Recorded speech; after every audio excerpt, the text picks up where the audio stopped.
Hey there, kids. It's me, Oni the Unicorn. And I'm here to tell you that f***ing your dreams ain't cheap. In fact, it costs a ton of cash to do. So that's why me and the Oh No Radio Show need your help. Just go to the website displayed below and hit us up with some cash, yo. $1, $5, $1 million if you have it to spare. Any amount is appreciated. Well, I gotta go because these dreams ain't gonna fuck themselves. See ya!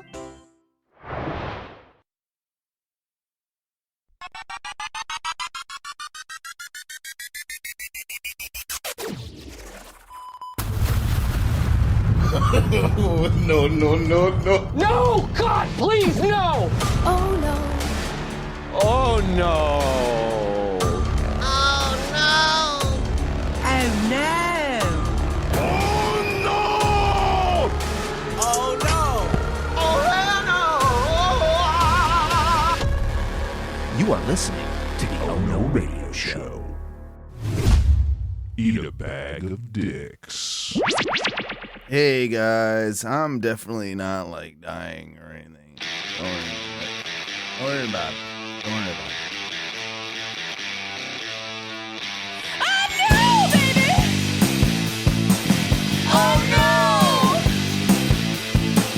Oh no.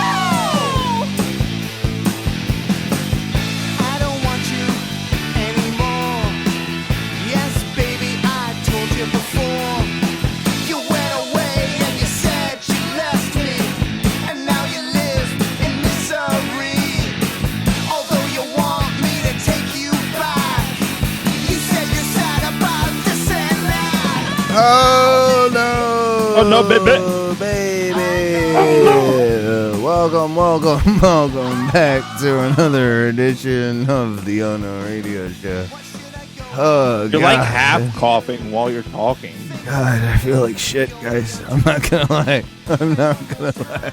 Oh, this has been a rough week. I did not expect to be doing this evening, but I love you, the fans, and love. I don't love any of this, to be honest with you. I'm just doing it because I do it, and I don't know what else to do. Guys, I got the COVID. And I'm feeling like absolute dog shit. My name is Owen. I'm the captain of the shit ship. And, yeah, you can say that all you want, but this one's a fucking doozy, brother. Like this one's, oh god, I've been kicked in the face by the Seattle Asian COVID. Pretty goddamn good. It's a different COVID than the Florida COVID. You know what I mean? Well, it's closer to the source. Yeah, that's what I mean. I got the newest of new variants of this. I think like because I was right. You're avant-garde. You're cutting edge right now. Yeah, I was. Well, I mean, that's just okay. So I was in Seattle last week, and about midway through my trip, I'm like, oh, there's a little tickle in my throat. And by the way, Mike's here with me. It's Owen and Mike. No Ty, because you know. What up? Because Yeah. he sucks dick. Yeah, because he does. Just us tonight, and thank you for joining me, like, on kind of a late notice type thing. I didn't think I'd be doing this. I didn't think I'd feel well enough, but, a few beers and a couple whiskeys in, I'm like, fuck. Well, thank you for at least letting me eat my celebratory Chinese meal. Oh, yeah, well, we'll get to that in a little bit while you're having that celebratory meal, but I do need to explain to the people how, like, I was just in Seattle, and I was around a lot of the Chinese peoples, right? Like a lot of them. Not just because I was in Seattle, but because of the conference I was working at. And I was in direct contact with miking people up, straight up Wuhan, all up in my face. All right. Smelly Wuhan got me good. And he gave you a full, like, like it's a full lot, Wuhan cough. a lot of that, man, a lot of that, and I'm like, this is gonna be. And I didn't really notice it until, of course, I'm starting to like wind down. I'm like, oh man, wind down from the gig. I'm coming home, and I'm like, like, oh shit, like I feel it, like the tickle's coming, like this. The tickle's been there for a few days, but then it starts like, shit. Now it's like, oh man, do I have a cold? Oh no, this is worse. And I got home. And everything was fine for the first 2 days, and then I just like, oh nope, there it is. I remember that feeling, and I just did. I just kind of knew, bro. I just kind of knew, and I had some tests left over from those days, right? And I looked it up, and it was one of those things. I'm like, are these tests even good anymore? Type thing, like what's the validity? Would they even catch right? the newer variant? I looked it up, and they were like, yeah, so if anything, it's going to give you a false negative, not a false positive. If it gives you a positive, yeah, you're fucking, you got the shit. COVID. Yeah, you got the vid. And it was one of those where you do the thing, you do the swab, you put it in the thing, you do the whole thing. We went through all this. You put the drops in the little container tray thingy. Other than the one COVID test I got at work once. You never really even did it, did you? I didn't ever check myself again. Okay, well, fine. But I did a bunch of times because I was working at a place where they demanded it, kind of, right? And same where I work now. They want to know that you're good. And I just knew. I woke up in the middle of the night. I'm like, the way I'm feeling with like my throat and with like just like the congestion in my head, I'm like, something's up. Let me give it a go. And it was like, usually with those tests, it takes like a few minutes for it to like, give you the result. Give you the result. Nah, it was just like, boom, pretty much straight away. So I'm like, God damn it. And yeah, I've been feeling like absolute crap the entire week. I've been sleeping a lot. Thankfully, my boss has let me work from home because he didn't want me to come in, obviously. So I've been working from home and kind of resting up, and I'm feeling a little bit better today, but I do think it's going around. I've heard of tons of people like getting it, and so just don't be surprised, folks out there in Orlando or wherever you are. Oh shit, that's quick. We got a call. We do have a call. This is probably my mother, and we'll talk to her about it. Hello. Mother Butler, is that you? It is indeed. Hi. Hey. Sorry. Good morning. It's Mikey, isn't it? Yeah, it's me and Mikey right now. Mikey. Hi. Yeah, Mikey did not get the chance to say hello last week, so he is excited to say hello to you this week. So, sorry if I'm not like in the best of forms, Mom, but you gotta keep doing what you gotta keep doing, and I'm still trying to plow along with the Ono radio show, Well, and I'm sure everyone will be happy that you have. It's better to put something out than not, isn't it? That's right. Good for you. That's right. Well, we have a surprise for you before we get too far with anything, Mom. Happy birthday, by the way. Thank you. Yes. We try and happy forget. birthday. Oh, yeah. Thank you. Yeah, no, we made a song for you. I'm gonna play it for you right now. Yeah, we made a song for you. We're gonna play it right now.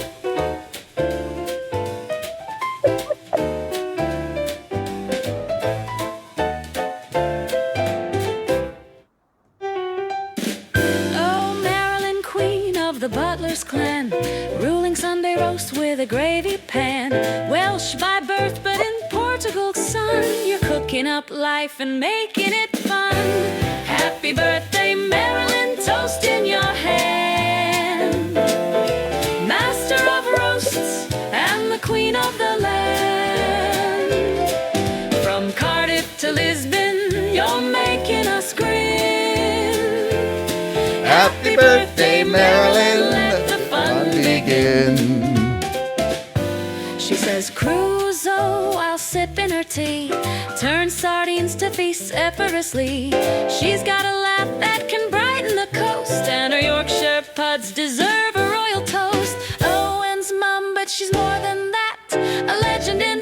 flip-flops and a floppy sun hat. Happy birthday, Marilyn, toast in your hand. Master of roasts and the queen of the land. From Cardiff to Lisbon, you're making us grin. Happy birthday, Marilyn, let the fun begin. Marilyn, oh Marilyn, keeper of the feast, you make us all smile from the west to the east with a daffodil's charm and a cheeky roast twist. Your birthday's a day we can't resist. There you go, Mom. What? How the heck am I supposed to follow that now? Thank you, guys. Oh, that's so cute. Yeah, you're welcome. Oh, I mean, AI did most of it. I just had to put some of it in there. Oh, so I have to smack you, do I, for saying Cardiff to Lisbon? Well, no, that's what the AI did. I just put in Wales, and it decided it was Cardiff. You see, yeah. Oh, couldn't have been any worse. It's like lightning and panthers. Absolutely. Cardiff and Swansea, two different places. How dare you? I get it. But how was your birthday then? How was your birthday? It was lovely. We did this little side trip to a place called Hue. And Hue was the spelling. And it was about 3 hours away. And we went right up in the mountains on that road that was featured in Top Gear, where it had all the bends and they went on the bikes. And this was, I think, 2008. Anyway, it's made that road famous. So we got up to the top of the road, took pictures, and and I was treated to some real pearl earrings for my birthday. Wow. Ooh. So, we got to the pearl farms, all the oyster farms, and then we got to our hotel and it downpoured. We didn't do much that actual day, absolutely beat down. But we got out in the evening for my birthday meal and had a really nice birthday meal. Yeah, we had this platter, which was lovely. And then we had a full day sightseeing the next day. So nice time, thank you. Yeah. Good. So you had it was a bit of an excursion for you, yeah? Yeah, it certainly was. We've been in this place now coming up a month. We leave on Wednesday to go to Ho Chi Minh City. So rather than be in the same place that we've known for 3 weeks, we thought, everyone we talked to said, have you been to Hue? And we said, no. You should look at it. And it's a bigger, more modern city than where we are in Hoi An. But it actually made us feel a little bit homesick for Hoi An, which was a bit daft. But no, a nice little side trip with a lot of history. So was it too big for you then? Like too big of a city, or you prefer the smaller village? I think what it was, we only had 2 nights there. Oh, right. So you didn't get a chance to really explore it or know it or anything. Yeah. And the first, we packed a lot in, and the first night, of course, like I said, it was raining, so that sort of put the kibosh on a riverboat trip. But no, the next day we packed a lot in. We had a driver that took us and dropped us off and picked us up, and we were able to squeeze an awful lot in. And then out for a meal in the evening, and we came home the next day. And the trip home the next day was an event, because on the outgoing trip, we had just us and the driver. It was a private transfer. But coming back, we did it on the cheap, and it was a bus, just a service bus, and it was a proper bus with about 40 people on, I suppose, 30, 40 people. And it had these scheduled stops. And the first one was a hoot. It was to see this old French bridge that was, how old? 1700s, yeah. And then we thought, are we ever going to get out of this town? We were going on all these back roads, picking people up. And then it did the same route back then and took us over the mountains, which in the bus was a little bit more of an effort. But it was a hoot, watching people and chatting to people, and the driver was very nice. So we eventually did get back to Hoi An, and it was nice then to go in our familiar places. So a lovely birthday, thank you. Yeah, wonderful. Mikey has a question, I think. Mikey, go ahead. Marilyn, when you're driving through the mountains, is this like the bus through the mountains you see in some of these videos where it's like a stark cliff and it's like a one-way road, or is this a little more modern than that? It was more developed than that. I know where you're thinking of. You're thinking of these places like the Amalfi Coast in Italy, where there's a sheer drop down. I mean, I could not do that. No way. No, this was more built up. This is through fierce jungle. Yeah, it was, as Dad says, it was through jungle. A Viet Cong stronghold. Yeah, oh, wow. Can you hear that? Yeah, we can hear him. Hi, Dad. I mean, I would think the technology, the roads. I don't know how old the road is. We didn't never asked that, but it is just about a 2-lane. Not a 2-lane by American standards, but 2-lane by European standards type thing. Yeah, just about wide enough for 2 normal-sized family cars to pass each other without having to slow down. But all the trucks and buses and what have you have to pull it into the side of it and what have you. But it's very windy because I think it's about 1 in 8, wasn't it? 1 in 10 it was. And so it just literally snaked about halfway up. I would say it is, we've watched it subsequently, or part of it. It was a 2008 Top Gear episode, the original Clarkson crew. Oh wow! And they did Hoi An to Wei, the same journey on scooters. Jeremy had a Vespa, and the other 2 had yeah, I remember that Vespa. one vaguely. Yeah, I remember that. Yeah. Very typical of what the masses ride here. So you aren't allowed to do the road. I saw subsequently an article, because you can rent scooters, but you're not allowed to do the road if you've got a semi-automatic scooter or moped. An automatic. It has to be a semi-automatic. You have to be able to change gear. Oh. You have to be able to keep dropping down a gear, going up and. Well, I think that's a couple reasons, isn't it? It proves that you know how to ride an actual motorbike or what have you, and you have some. It's a sort of safety mechanism to be able to switch down gear on a big incline or what have you. Yeah, so it was, but yeah, I mean, good views all around. It wasn't. It's 21 kilometers in length. So, and it takes a good hour. Yeah. Oh, and there were runoffs like they have in Georgia.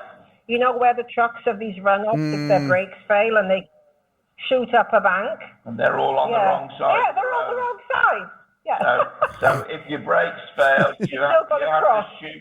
You have to cross. You have to cross the other side of the lane to get to the shoot up. Super safe, right? Gee. Mikey, would you be able to do that? I don't know if I'd be able to do that. I mean, if I'm driving a giant semi, I think that's going to be another element of danger, and to add on to my brakes already failing, it's going to be a dangerous thing either way. Yeah. You'd probably plow into a ton of cars coming the other way. But anyway, we did it, and that's not the only way of getting from point A to point B. There is a quick route. There is a direct route, which our private driver, we said to him, are you picking anybody up now or going back? And he said, no, I got the direct route back, he said, so that was fine. So, but it wasn't supposed to just be us two. It was supposed to have been like a minibus full, but it turned out it was just us two. And so he threw in a few little extra stops, which were cute. Yeah, he actually took us to a Viet Cong memorial, which was quite soul searching. Oh, I imagine. Chilling. Yeah, Of course, most of the people that we've met have personal stories of the American War.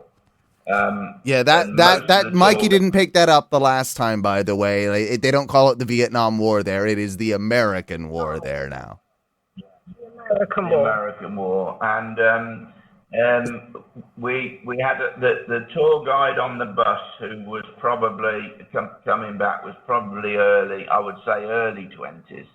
And he went off record. The tour operators on the buses, they're recorded.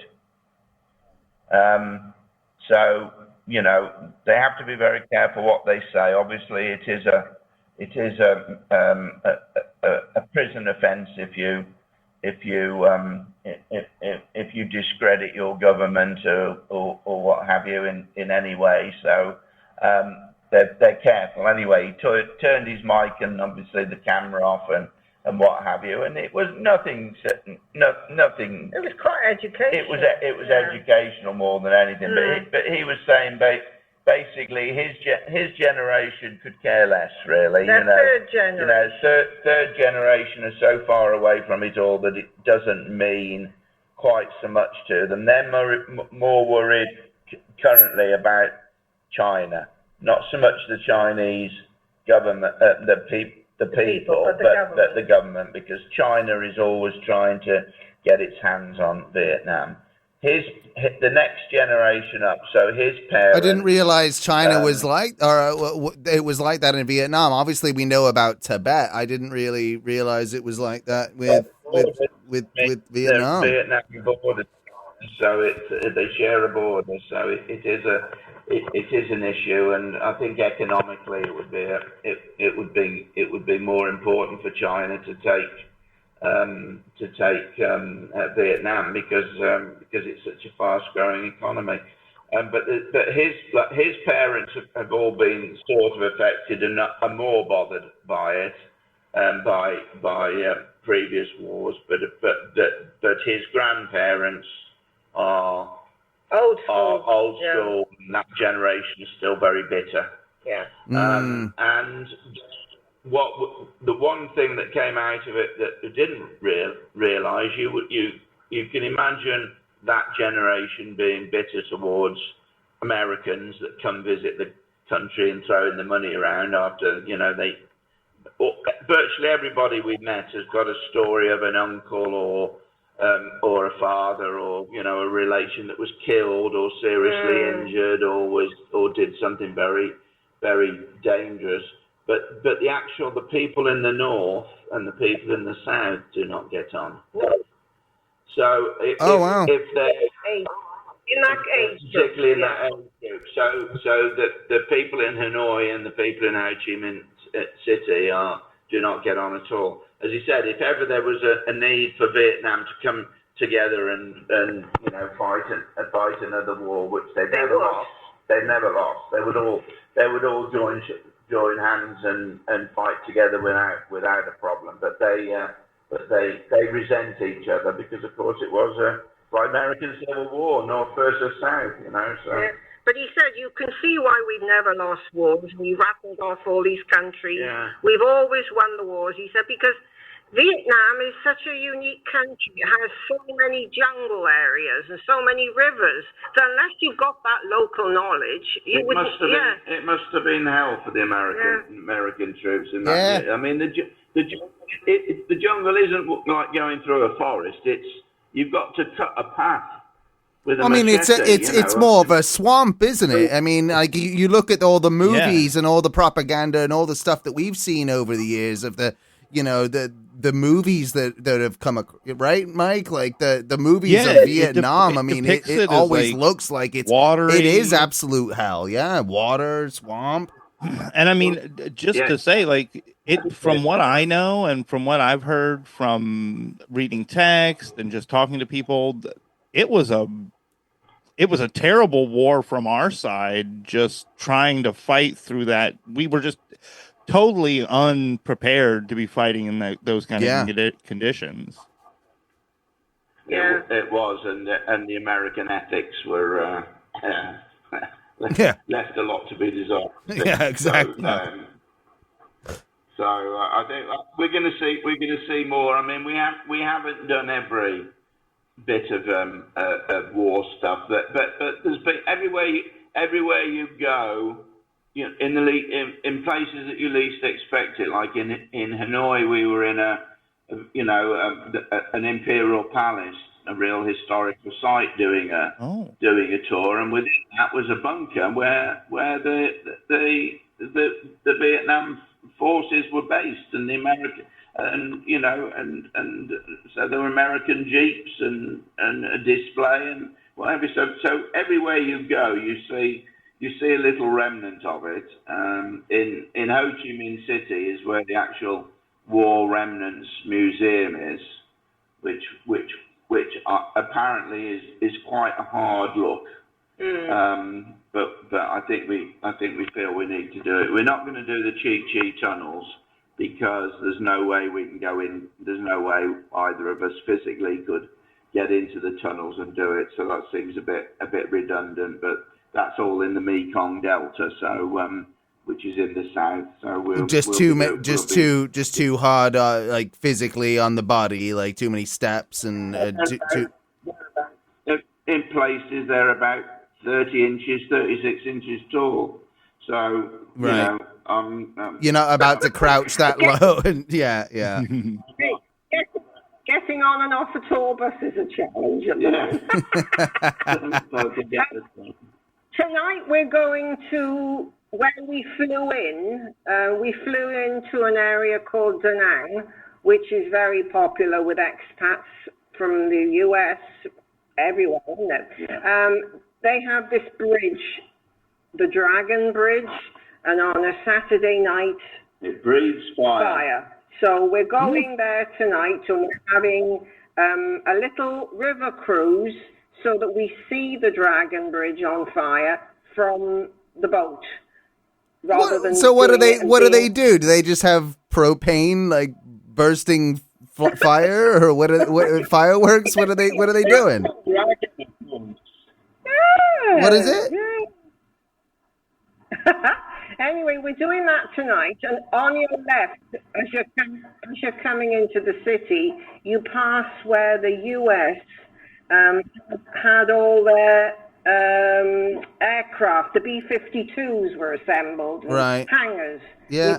We pass all tonight, and they've still got them there. They probably use their industrial warehouses, I would think. Yeah, but they point them out to you. Yeah. You know, they're just matter of fact, they're the B-52 bomber hangars. Yeah. But they didn't leave the planes; they just left the hangars. Yeah. Well, I won't make a political statement. Yeah. So, since we last spoke, I'm getting a little bit of reverb now. Never mind. That's all right. We were going on that trip, and I was very brave and went up on these cable cars. And talking of jungle, when you're up at the high point on these cable cars, my goodness, when you look down, you know, you could be dropped. If you fell out of that cable car, you'd never get found. Oh my gosh, no way. But I did it. I was very brave. And that is where we did the Golden Hands Bridge as well. And there were some pictures on Facebook of that. Oh, so, great. Yeah, well, I'm glad you're having a good time. It seems like you're making the most of it. And, my advice is just to not get COVID while you're out there, just like me while I've been traveling. Oh, poor thing. Yeah. It sucks. Well, This whatever- new, whatever this new one is, it bloody sucks. So don't get it.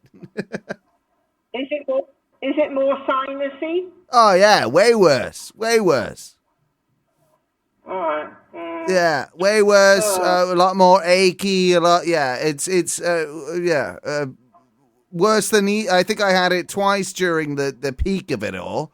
And this run of it has been absolutely the worst compared to the both of them. So, yeah, I mean, it's not surprising. I was around a bunch of Asians from China, you know, in Seattle, and being that close to the West Coast. So, that might have something to do with it. It might just be coincidence, but. It certainly feels different than anything I've ever felt, and it's a bit of a bugger, but I'm feeling a little bit better today, so one day at a time. But I've been stuck in bed all week. I know. There's Teresa waiting for you to come back and do stuff, and Yeah, that's it. That's it, isn't it? Yeah. Well, lots of love. I okay. won't keep you too much longer. We'll gotta get going, but lots of love. And I wanted to catch you today because I knew we were away tonight, and we move on Wednesday. So once we move on Wednesday, we've got 8 more nights then in Ho Chi Minh City. All right. Well, we'll probably talk to you when you're back home then. Probably, yeah. Yeah. Well, lots of love, safe travels, and enjoy it while you're there. And thank you for my birthday ditty. That was cute. You are welcome. Take care. Love you guys. Bye, guys. Bye. Bye. There you go. There's Mother and Father Butler from Vietnam. I was about to say Thailand, but Vietnam.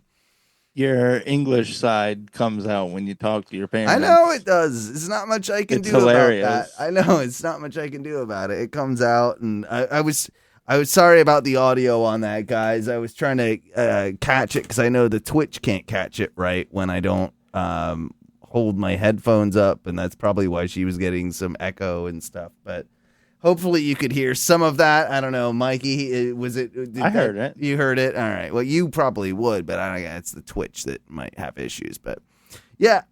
Either way, I wanted to get them on because that might be the last time we have them on from Vietnam, at least, like while they're able to call at this time. So it was cool. I thought you were going to say that might be the last time we have them on. It better not be. It better not be. But they're always fun to talk to. I mean, it does seem like a crazy trip, right? Like going around all these places and seeing like all the those historical sites, and the fact they call it the American War, right? It's not the Vietnam War, right? Over there, it's the American War. Yeah, it does seem like they are. Well, it does seem they like to see a lot of war stuff, huh? I don't think that's necessarily what they're like into doing. I just think that like they stumble across some of that stuff. I think where they're going, like they end up in those places, right? Right. Especially if you're going to be in some of the bigger cities, well, they're all going to have some of that history. So I don't necessarily think they're not knowing my parents are not seeking it out. I just think that they like, when they do like stumble upon it, they're not going to be like, oh, fuck that. We don't want to know anything. Like they're going to like take some of it in. Right. Yeah. I think it's more like that rather than, True. Yeah. Well, I'm they're glad not. They're not war tourists. If you think of it that, they're not that. They're definitely not that. Well, I'm glad we got to talk to him, and I don't think I've ever talked with your father, or ever really heard him. Maybe once before, but I might never have heard him on the radio. No, that's the old Tricky Dicky. That's Richard Butler. He's I think he's getting more used to it. I think we're gonna have to we might have to have him on. I mean he's gonna end. We might have to do that as a Patreon. Where he might end up getting a little Fox Newsy on us, but I would love to hear what English conservatism sounds like. It's not that much different, bro. The only thing is like there's none of the like it's like the atheist side of it, right? Like, because Right. they don't care. He doesn't care about the The God part of it. The God part of it, yeah. It's more just like some family value stuff. I think that's in there. I don't know. No, I don't know. I don't care anymore. It's yeah. Oh God. Oh, COVID. The world is slowly. Bro, can it just hold out like? Honestly, I turned 40 in a month. Can it just hold out like 30 more years? In 30 years, it can go to all hell because I can just put a bullet in my head at 70 and be probably pretty. We won't need bullets, man. It'll take care of it for us. We'll just drift off. I'll submit my application and they'll be like, "Cool, man. Thanks you so much." Nah, this again, like there'll be another COVID by then that it'll do the job for us, like. Judging by the way I feel right now, I'm like, oh God. Like, dude, I mean, if you just think about it, the flu honestly just keeps getting worse and worse and worse every year. No, it is true. They constantly theorize there's like a super flu out there that's like even worse than regular flu. Yeah. I mean, I don't know what I got. I mean, it said it was COVID, but it could be. I could have super flu. And they have said before, like, yo, there's like viruses and plagues stuck in the ice, like the ice caps. Oh, dude, when those like when those start thawing out, dude, all the weird viruses that start popping back we're up. So fucked. Yep, there's a lot of that. I noticed it even just when I went to 7-Eleven the other day, and probably shouldn't have gone myself. Is this while COVID? Yeah, I put on a mask. Bro, you're a super spreader, dude. I put on a mask. What do you want? I put what I got one. I still had the masks left. I put one on, and but everybody in there, like, there's like 3 people that were just like. Like coughing, and our friends Tom and Dan. I was listening to their show today, and one of their guests' wives, like, straight got COVID. So I think we're in for like might be in for another round, guys. You might be might need to buckle up. I don't care. You say that until you get the shit that I just got, and I'm like, damn it. Dude, I think I'm, Yeah, I know. I know what you think. You think you're impervious to any of these things, and until you're not, and like, yeah, it's a thing. I'll say this. I also thought my dad would live forever, so Sure. We'll get to that in a sec, because that's definitely worthy talking about, but. When it comes to like thinking about life and thinking about all this sort of stuff, man, I met this beautiful Buddhist monk out in Seattle. And you never really see Buddhist monks in Orlando, Florida, do you? It's like it's kind of a rarity. Like, you don't get any of that.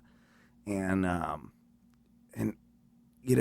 he was doing his version. You know how like they have them there too, but like.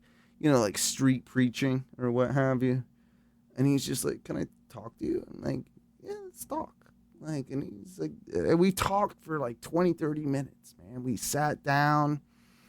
He could have been the one that gave me the COVID. I don't know. Bro, you got COVID from a monk? I could have been, because he gave me these beads. I'm wearing them right now. I got my Buddhist beads. Those are solid. These COVID. Could be COVID beads that I don't like, that he put on me, that I've been wearing ever since.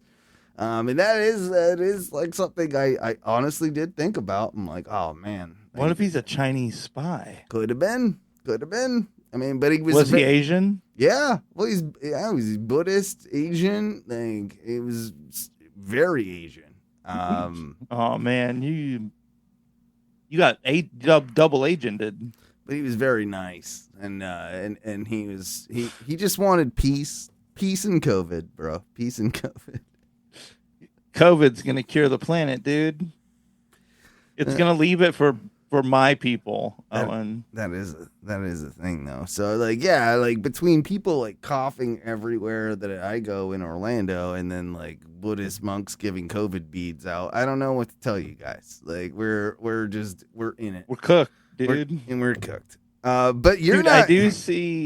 I was gonna say I do see a lot more. They're putting a lot more of it on social media, or maybe it's just getting into my algorithm now and infecting my algorithm like COVID. The videos of the cities where the like drug problem, like the like heroin drugs and like fentanyl problems. Well, have that's gotten really it. bad. That's it. I mean, I went to Seattle and I did all the drugs like I was supposed to do, right? Like it's what you do in Seattle, and then What's I got legal there? Yeah, and then I got the COVID. Like it was just like so. It's like I think they're putting the COVID in the drugs. Like it's What's legal there? Just weed? yeah, pretty much. It's not even that cool. Like you can't do nothing now. Like it used to be. It used to be. I think you could do anything. Now it's all like but weed is everywhere. They will shame you, bro, for having a cigarette anywhere like near 20 feet in front of a door, right? Like they are serious about that. They put lines on the ground. No smoking, whatever. Like they put lines on the ground. Yet, like people No smoking a cigarette. But people smoking weed are everywhere. They're like inside, like right as they go inside. That no one says a goddamn word. But if you light up a cigarette like 10 feet from a door, oh, you're getting like you could be caned. I'm telling you. That sounds super dumb, but like I have started to notice that because it's been quite a while since I've like smoked been smoking cigarettes. Yeah. It doesn't smell super cool. It doesn't smell really good anymore. I used to love the smell. I get it. I get it. It's not for everyone, but also like weed can be super pungent, man, and like and you smell that everywhere, and it gets blown in your face everywhere. If you're taking your kid for a walk to the pediatrician, there's a dude in front of you going basically like blowing mad weed into little Jimmy's face, like, and I don't know how that's cool. Like that seems like it's fine, but no, like if you did the same with a cigarette, like you're, So related slightly, my car broke down the other day and it's been sitting, but we had to go to the post office today. And so we walked. It was like a mile and a half down the road. So Janine and I walked down there, and we're literally walking through our apartment complex. It's a fairly large apartment complex, and weed is not super. It's not recreational. No, certainly. You couldn't walk through my apartment complex without smelling. Without it, it was like a constant waft. Just the smell was it's kind of like, all right. We got down the road to where it's just like businesses and Cimarron 436. We're smelling weed as cars are driving by. That's it, man. Like it's kind of everywhere, and it was the same in Seattle, but I think worse, right? Like it's bro. Imagine if it was wreck here. Yeah, it was wreck. It's wreck there, and it is kind of like this is where it goes back to that whole thing, like where like people were bitching at it in the last like vote or whatever, like you're gonna smell sweet weed everywhere. I'm like, yeah, you kind of are. Like, yeah, you already do. Yeah, you kind of already do, but you kind of already are. Like, and it will get worse for sure. Bro, because just imagine, like, you live in a neighborhood, like a normal, like on a street, probably like 40 houses on this whole street, and weed goes wreck, and bro, the whole street, which maybe you used to get like one or two houses that are stinking it up, but now that jumps to probably like 20 houses. Sure. I mean, there's still going to be people that don't, but imagine your little street, like your house, nobody's ever smoking weed around you, and it goes wreck, and like now your whole outside, you can't open a door, go on your back porch without just like... Yeah, I feel like you were bothered by it. It would be an issue for sure. That is terrible. So, Mikey, I heard you're rich now. So I mean, rich is speculative, I guess. It's within the eye of the beholder. I think we've talked about it before, how I had been told that there was some inheritance coming from my biological father. He was supposed to be, he passed at some point, I believe the end of last year, maybe beginning of this year. And his estate had some money, because basically the money he inherited from his parents' death was just not given to him. With his drug and alcohol problems, they're like, we should probably hold this money from you, because if we give it to you, you're just going to abuse it. We don't think it'd be a wise, we don't really believe it would be a wise idea to give you all of your inheritance. So anytime he needed money, they would just like parcel him out little bits of his own money. But I guess when he passed away, there was like, there's a sub. And this is your not real. This is your biological, but not your real dad.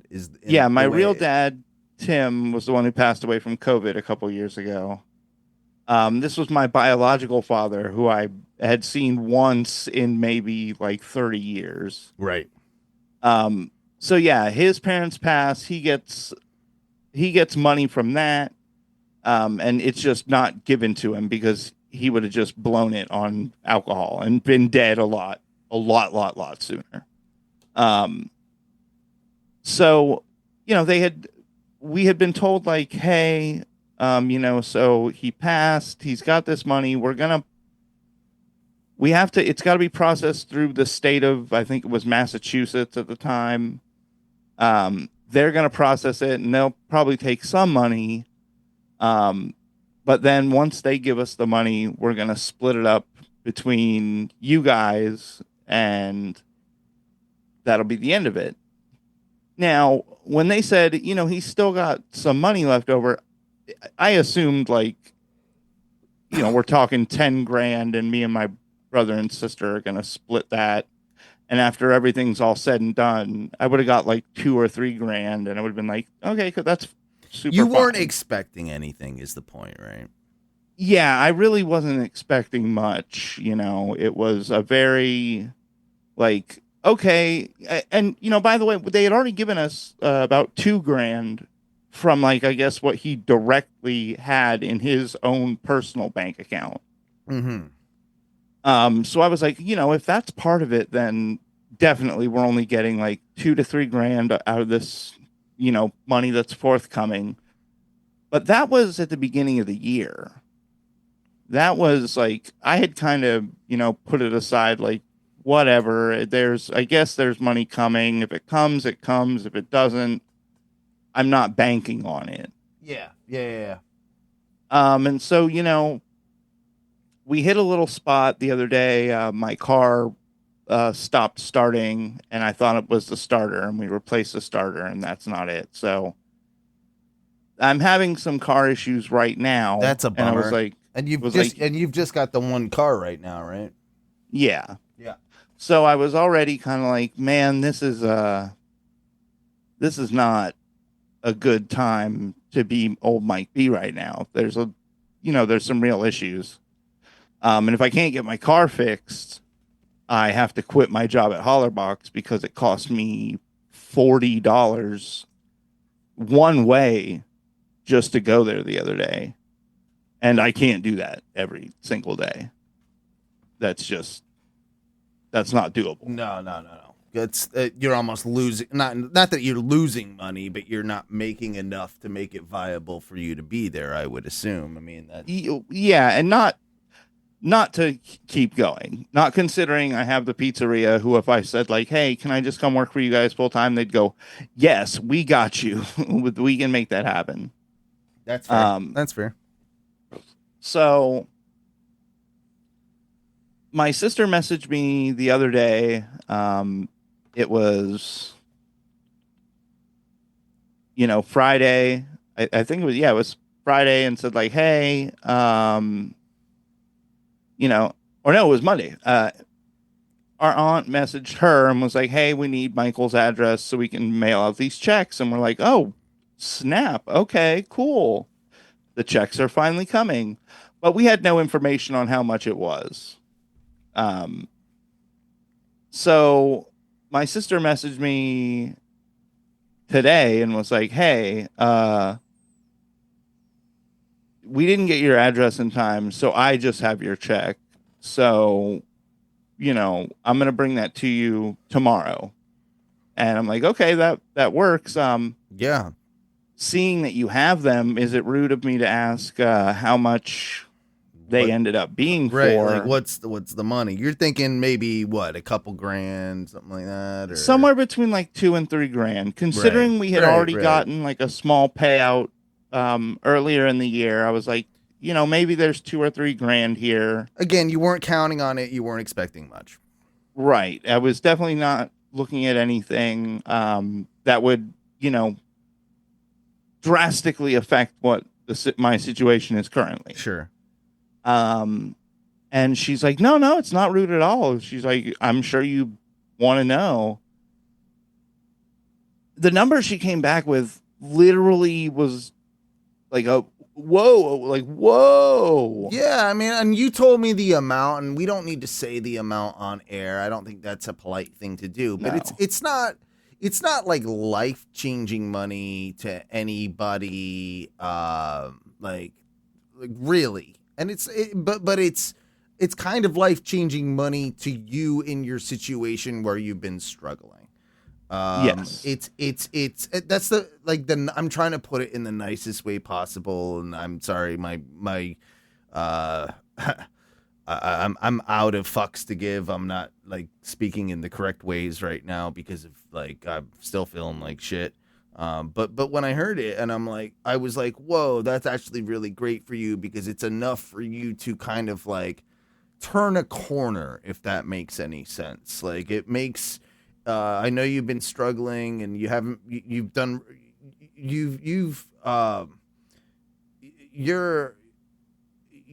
a really good job, Mike, of not complaining about this and making a joke of it and making it and knowing you're going to try and make it through life without this money.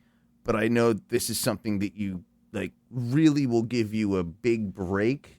And I was just super happy for you. So like a congratulations in the weirdest way. You know what I mean? Like and this is, I know you didn't have a great relationship with your biological dad and all that stuff, but like I hate to say it, but you kind of needed a break like this or deserved a break like this. Like that's the way I wanted to put it. And I'm sorry it was such a convoluted way to get there, but no, I appreciate it totally because you're right. With Janine being out of work for as long as she was, I was the person like holding down the house, and whether that meant working 2 jobs or working 3 jobs, it didn't matter. Like I was gonna do whatever it took. You've been an amazing person in that regard. And a lot of people, like, I'm not going to get into Mikey's business, but you don't know the fucking first half of what this motherfucker has been through. As far as just like when it comes to him working, and I make jokes about it all the time, but I admire the man for what you've done for yourself and your wife. Like, and to get just a slight bit of relief. I've always told you if it was ever dire, I've been willing to loan you money. I've been willing to but you've never once taken me up on that. This is just that, like, it's not life-changing money, but it does feel like this is something that will absolutely help you get your feet underneath you again, right? Like to be able to, you're no longer just treading water. This will give you something to kind of like build upon and make good on, you know, like. Yeah, it's going to be enough to kind of get a couple things out of the way that have been kind of like looming over our head and just been kind of oppressive with, you know, just trying to make even the most minimum of minimum payments on things. Sure. You know, the Highlander's been needing some work for quite a while. And the unfortunate thing is, like, at this point, like knowing, at least even just from what I know, what it needs. Is it that you're in the same situation I was? I brought this up a few weeks ago. Like, I put some money, I've been putting some money into my car, which is almost the same car as yours. We make the joke about it. Yeah. At what point is it worth it putting that money into it or buying something else? Is that basically what you were about to say? Because it does feel like, yeah, you have to make those decisions, right? Like, and if it is the only car for the two of you that you're sort of sharing, that you're relying on, like, well, then you need something super reliable and maybe a little, like, maybe that is what you put your money towards or what have you. Like, these are things that obviously I'm sure you're going to think about, but, you know, you make the right call and you see what you can do. Like, I'd limp that thing along as long as it possibly can. Well, I know right now, you know, we replaced the starter in it because it just won't start right now. But the issue is if it still won't start, if we replaced it, then it's alternator. No, it's a transmission issue or a battery issue. And if the battery issue is just the issue, then that's not super terrible. No. But if it's a transmission issue, well, can it be jumped? Can you get it started jumped? Well, that's what we're gonna find out. Yeah, that's the next big thing, because if it can get jumped, then you're in good shape. I mean, it's not always a starter, it's not always a battery. It could be an alternator. Like I had kind of a similar issue, and it depends on certain things. Don't rush into anything, because my little Mexican buddy can help you out too. You know what I mean? Like, well, he can at least take a look at it, right, and give you a very solid diagnosis as to what it is, if need be. And yeah, I have a good friend that will absolutely help do that for you. So it's you know, we can kind of work on those things, but you know, I do think that obviously a little chunk of money spent the right way can go a long way for you right now, you know, like, yeah. and help you not have to worry about where you're getting your next meal or where you're getting your next paycheck to pay the rent or whatever it is, right? Like, right. I was talking, I brought this, I did bring it up to Teresa, your exact situation, and she knows your situation because we've talked about it before. And I said, like, the last thing I want to ever do again is be in that week to week or paycheck to paycheck situation where you're in the negative, trying to just, you know, tread water to get to the positive. And I was there, and I'm so happy that I'm not there anymore, that I do feel for you. It's what I'm trying to say. Like, I know how hard that is, and that's why I've obviously, like, reached out before and said, if you need help, I'll help you. But yeah, you're too proud to ever do it. I know that. But the point is that like, that is far too common in our world today, and it obviously, I think, generates, like, a lot of the nasty vibes that you get in society sometimes is people that are just stressed. And some of it is, like, I'm going to be honest, there are people that make hundreds of thousands of dollars a year that overspend, that have that same amount of stress. Do you know what I'm saying? Yeah. It's like this that overspending thing. What I'm trying to say is, no matter how much money you make, no matter how many bills you have, whatever it is, there are people that will always find a way to constantly be out of money, right? And I personally have been there, and that's the one thing that I don't ever want to have again. Is no matter what, and that's why I live so goddamn cheap. Like I can afford a nice car. I drive a 2002 Lexus, I drive a 2002, it's old enough to drink. So by a couple of years now too. Yeah. And that's my point. It's like, I personally try and live below my means because of those reasons. And I live way below them because of those reasons, because I never, ever want that again. Right. But there are people that will make multi millions of dollars that essentially live like that are constantly in that cycle, that if they don't get that one thing, that one deal, they're fucked. So it's like, it's never what you can. This look is at the Nick nicest Cage. way Owen is trying to say to Mikey that it's not any shame on you. It's not. It's like, and I know you don't necessarily think I'm saying that, but I want to make that super clear, is that it's not because of necessarily anybody's fault.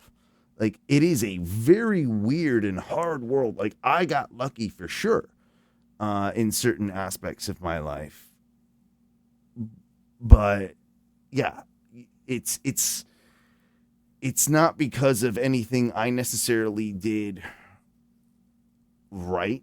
I think I've tried to do the best I can, but I also think you've gotten screwed is the better way to put it.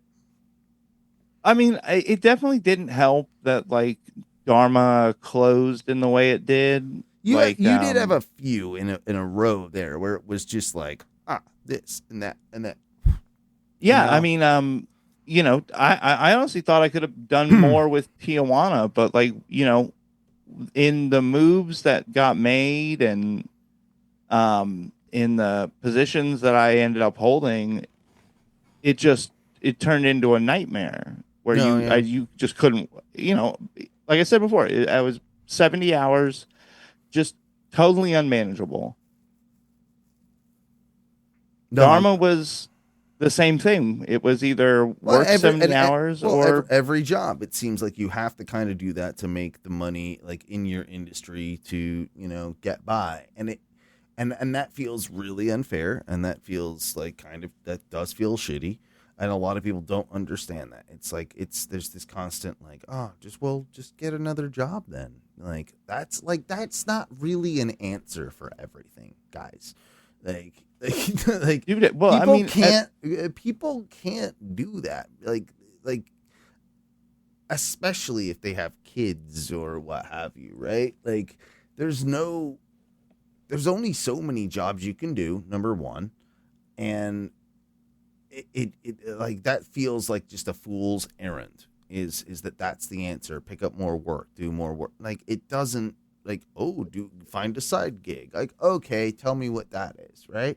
There's no way in this culture to really get ahead other than be an entrepreneur and get super lucky or let your or run yourself up a chain in a company that that gives you money, right? And even then you're held down to a degree. I wasn't even going to say that. I was going to say, I'm not saying this to be dark or because it's, what's happening to me right now.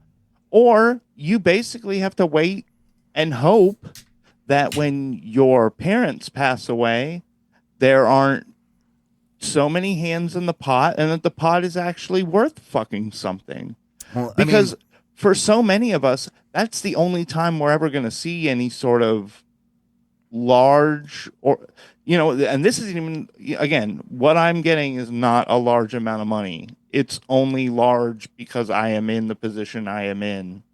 Mikey's poor. Mikey got $3,000 and it's oh, holy shit. You know Yeah, what I mean? It's like I'm making jokes here, but it's not that far off, is it? It's like no,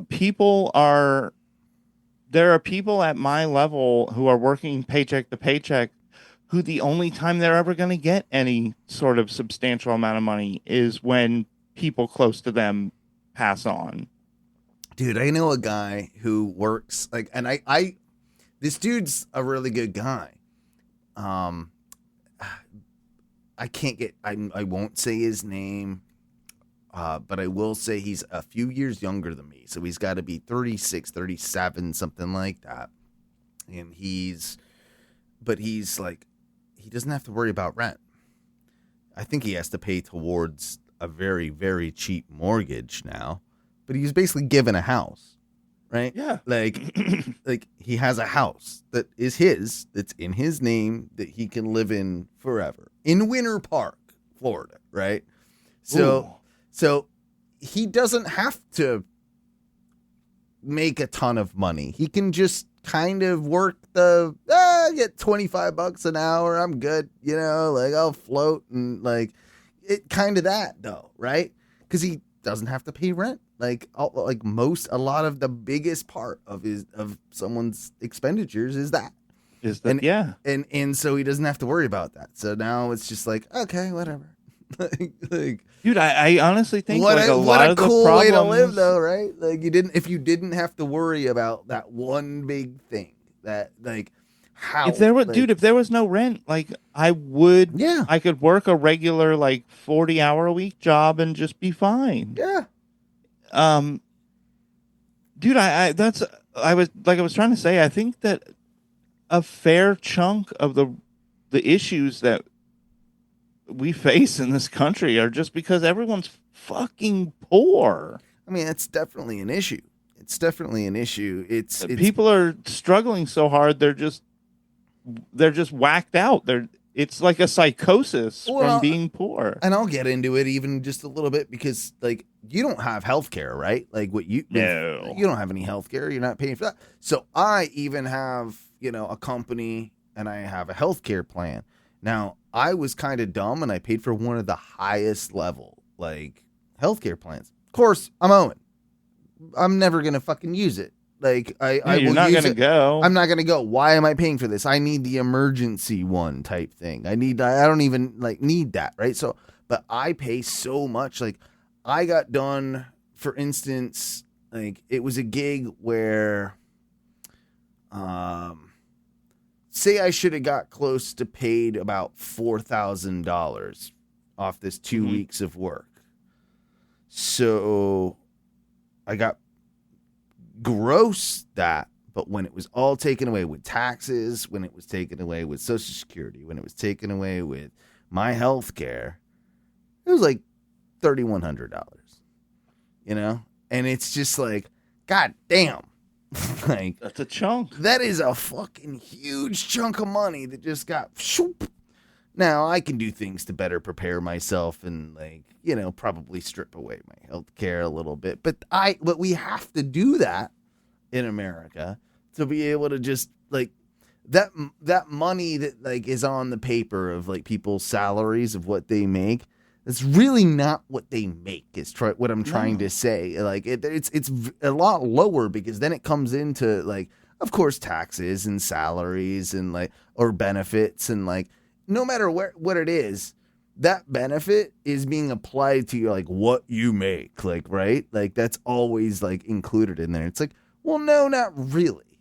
Like I'm still paying for that, like or at least a good chunk of that. Like it's a weird little mental trick that we have in America. And, it's hard, it's like and I've seen it with like even guys younger, we're struggling, right? And we're like pretty close to 40, right? Like right about 40 years old. Like I'd call us as middle age as we fucking get, really. And that's being generous. Yeah, of course. And guys like that younger, what's the younger generation than us? We're technically millennials. I think it's like Gen Z. What are they? Z? Are they Z? Are they Z? Whatever the next one below us, right? It's like Z then Alpha, and Alpha are like the young, like teens and tweens right now. I think like the kids. Yeah, I think it all. So I know X is like is older. That would be like my buddy Hugh is Generation X. That's right. So then we're millennial after X, right? And then it's Gen Z, and then Gen Z. Y is what? Did Y happen or? I think they skipped it. They skipped it. Went to millennial, so we'd be Y, and then it goes to Z, which is kind of like my the younger version than us, and like kids in their 20s now is really what it is. So I worked with a lot of those guys, and they are interesting because first they're very sensitive. They definitely like, you know, when like we make mean jokes at each other on the show, like yeah, you call me gay or something or like whatever, like we'll do that and then we'll laugh and then we won't think of anything of it, right? They'll call you the next day and be like, hey, that really got me, you know, when we were on the podcast and like, you know, you called me gay. You called me gay, you know, like, yeah, it's like that type of stuff. And I'm like, okay. And they are right in a lot of ways that it's the whole, like, yeah, my grandparents bought a house for $8,000. It's now worth $2 million. Like that happens. That has happened. And so they're all pissed off about all that. And they have, like, I have every right to be, but I just feel like they don't have like any more right than I do as a millennial is what I'm mad at. Is like, they don't see that, like, hang on, dude, we didn't get any of the fucking like shit that you think that we got. So like, you can shut the fuck up because we're next in line, by the way. We're still waiting for the boomers to die. You got to wait your goddamn turn. Is what I'm trying to, you know what I'm trying to say? Is like, we haven't even got our turn yet. And the next generation below us is trying to clam for theirs. That's what I'm trying to say with this whole situation is like, nah, doc, like you got to wait fucking. So, you know how long we waited? Well, you got to wait. You got to like, I give you another 20 years, bro, at least. Yeah. Before you can even make claim to this. I think the issue is it's because our generation still got told, like, hey, man, if you do these things in the roadmap that we laid out for you, you will be successful. And you'll get the house and you'll get the good job. And all you got to do is go to college and apply yourself and you'll get it. And then we did all that and they kept yanking up all the ladders to climb because they weren't interested in getting off the ride yet. So, but yet the newer generations never got any promise. They have known from jump, hey, they're fucked. They're fucked. Yeah.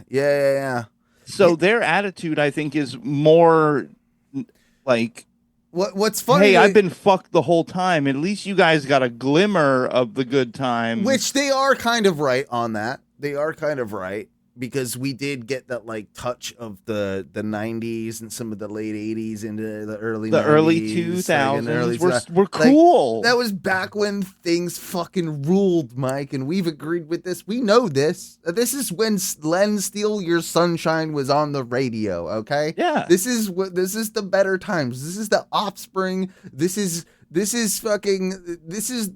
Carson Daly, bro. Like, I don't give a fuck what you say. That is a better time. Like, MTV Spring Break was a better time than any of this bullshit that's going on right now. Right? Dude, I think you can look at it and it was 2008. Everything was cool up until the fucking housing market crashes. It was a little earlier. It was turning before it, but it really was when it all fucking hit the fucking so I think fan. what you're referring to is like the internet had gained popularity, so being kind of a cynical dickhead was on the rise. it was like that always existed.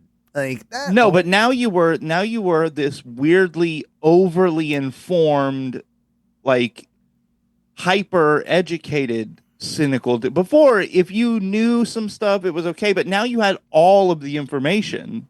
Yeah, you could go home and research everything and come back. I don't even to know if that was it. For dickwad. I mean, it might have been part of it. I don't even think that was it. I think that actually took quite a few years later for it to really, like, that didn't really happen until 13, 14, where people got the confidence in their cynical dickheadness.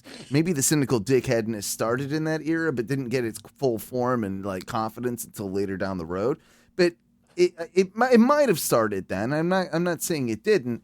But there was, I don't know, there was a turn, I want to say, 7, 6, like right around there, where it was just like, it was when we all turned on the Sugar Sugar song. That was when it was. That was when we all turned on that song. Butterfly, Sugar Sugar. We all turned on it. Collectively, we all turned. You remember it? It was because there was a moment. Town. Mikey, do you? Yes, it was Crazy Town. Sugar Butterfly. Sugar. Is it just Butterfly? I think it is. I know it is Sugar Sugar. Crazy It's Butterfly. Town Butterfly. Yeah. Yep. It was so. Yeah.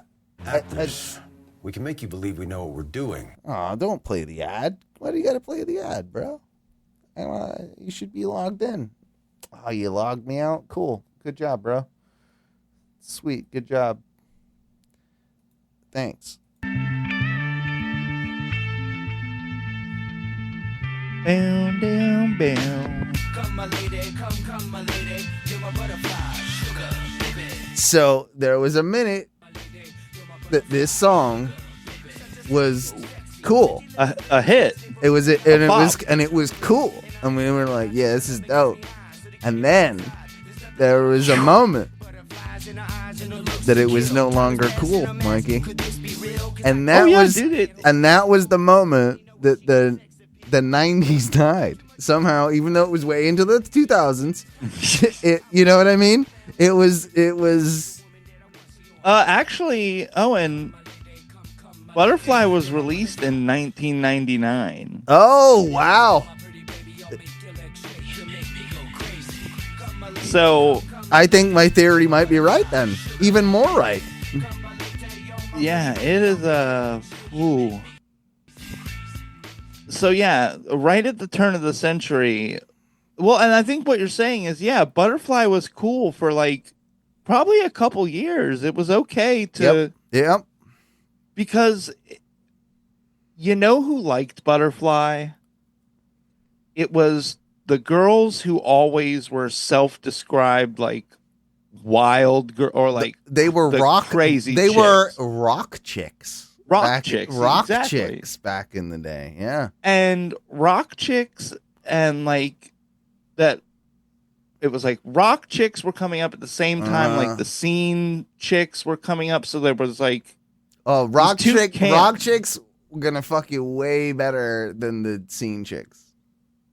Well, they were both definitely elements of crazy, but it was one was the emo rock chicks were subversive, rock like chicks very party way better, party way harder, and the rock chicks were more in your face crazy. But those were the girls that liked Crazy Town, yeah, and there were several, and I think it was kind of almost like tramp stamps, a lot of tramp stamps. Yeah, the same girls that liked all the new metal bands. It's a lot of your like overly like some of your more industrial girls that are a little rocky and crazy. Yeah. There was also still the heavy like pinup rockabilly girl. That would do a Crazy Town with you. There. That I think that you'd see would get a little bit into Crazy Town. Okay. But it was definitely a very much like a smoking cigarettes in front of your porch in your Cookie Monster pajama bottoms. Now okay, so my algorithm is totally fucked because of my wrestling stuff, right? But it will of course like give me like, hey, suggestions on the right hand side on my YouTube, like like for this song. Let me go through some of these suggestions here. Yeah. Bon Jovi, It's My Life. That fits. That fits. Yeah. Yeah. Bloodhound Gang, The Bad Touch. Well, yeah. Yeah. Beastie Boys, Intergalactic. That's a little bit of a weird one, I think, for that lineup. I think it fits. Limp Bizkit just gets 2 full like playlists on here, like back they to should. back. They would. Yeah. Red Hot Chili Peppers. Yeah, that's in the mood. Alien Ant Farm. Yeah, I can see it fitting in there. Now we're getting into the some 41s and M&Ms. You're definitely getting a little bit of the same vibe. Eminem, because he's a white rapper, so you do get a lot of those like grungier rap girls. Yeah, but I got the one though right here. This one's like a totally, you're gonna say yes. POD. Youth of the Nation. Yeah, they're into that. If they're into that, you know what I mean? Yeah, yeah. But you got to be careful how into POD they are, because if they're too into POD, then they go Christian girls. Yeah, you're right. If they just like Youth of the Nation and like they might be okay. What about Gorillaz? Are they going to be okay? They're a little too. They might be a little too new. Corn for sure. Corn. Yeah. Corn girls are. Ugh. Offspring. Yeah. Maybe rock girls. There might be. Yeah, they might be into them. Yeah. Okay. Well, that's good. I think it's time we wrap things up, Mike. I can agree with that. I'm starting to get a little yawnish. Yeah, and I'm feeling like dog shit, if I'm not lying. Well, you look great. Thanks, buddy. Trying. Really trying. Owen got sick in the rain last night. I made a song while we were talking. Mask good. was down, said it felt alright. Oh, yeah, okay. City lights smeared like a crying face. Oh, okay. He coughed up his guts in a public place. That sounds about right. He said, I'm fine, but his voice was cracked. Dreams in his head, but the taste was flat. Owen got COVID in Seattle, fighting germs like a losing battle. He laughed it off, said it's just a rattle. But Owen got COVID in Seattle. There you go. I mean, I could have been a lot worse on that. You know, could have. No, I think it was. I like the song. Yeah. It sounded a little Andrew WK-ish. Oh, well, we'll finish out the track then. Ladies and gentlemen, thanks for listening. We'll be back next week with a more regular show. This has been the Ono Radio Show. We love you. ONORadioshow.com, twitch.tv/ONRS live, patreon.com/ONRS, 407-906-6466 if you want to leave us a voicemail. I think I got him. Facebook.com/group/Ono Radio Show. I'm tired. I'm dead. I've had a long week and I still got COVID and feel like shit. So here's the rest of the song and good night. What? In Seattle.